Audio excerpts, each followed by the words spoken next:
Hi everyone, welcome back to my channel. My name is Pearl and this is Life with Pearl Baby.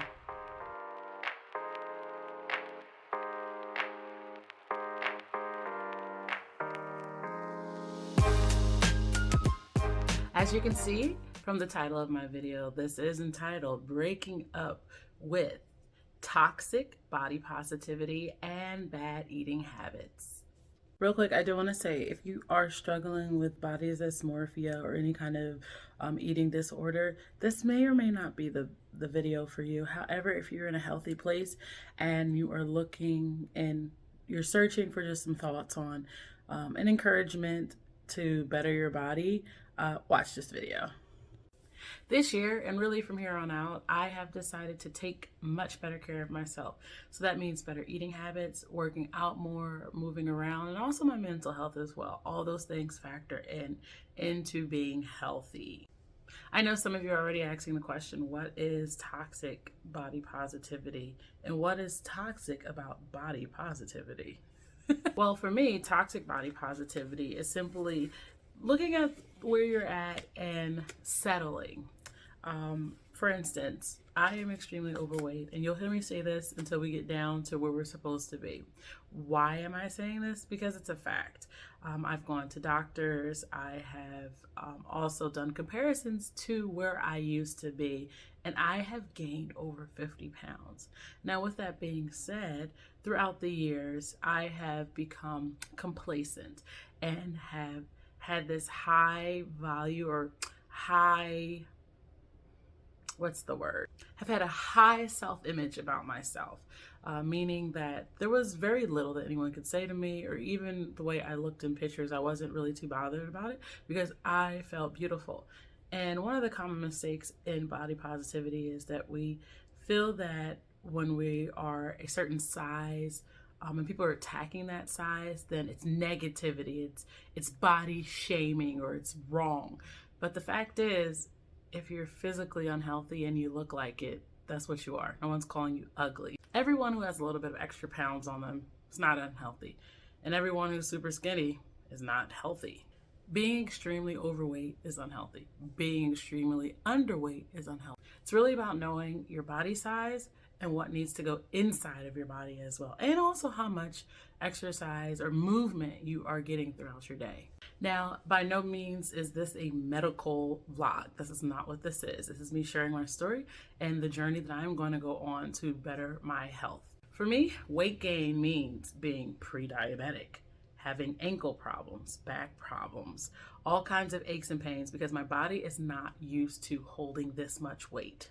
Again, I never said I was ugly, so I don't want you in the comments going, "You're so beautiful." I know I'm beautiful, but I am fat and I'm overweight and it needs to stop. So one of the ways that we're going to stop this is simply by addressing the areas of where the problem is.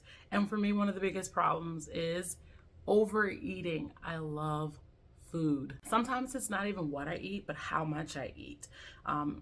If you live in the United States of America, you already know that most of our food is killing us anyway. But why put more processed food in our bodies, knowing that it's unhealthy for us? I feel like some of the body positive movement, or I should say the toxicity of the body positive movement, is laziness, pure laziness. Again, having a little bit of weight on you doesn't make you unhealthy. Being skinny doesn't make you healthy. But you will find, we were talking about body size anyway, that people that are at a certain weight, depending on their height, age, where they're at in life, because, you know, it varies if you're pregnant or you're not, you know. Technically from my body size, and this is just by going from a chart, I tend to stay on the higher end of the chart just because I don't need to be super small to actually be at a healthy weight. So for me, a good size, it's going to be about 160, but I also could drop down to 140 if I really wanted to, but I'm going to stay on the higher end just because I liked where my body was on the higher end. So for me, I now know that I need to change my eating habits again. And this month, what I'm really challenging myself to do is to go back on keto. Let me be clear, I'm not just on keto to lose the weight. I'm actually on a medical program for keto. So that means that my blood sugar, my keto levels, they're all being tested on a daily basis. Now, speaking to my ladies, I have PCOS, and for any of you that know what that is, you know that you only need a certain amount of symptoms to actually meet that criteria. Some people have it really bad, and then others not so much. I'm kind of in the lower spectrum, thankfully.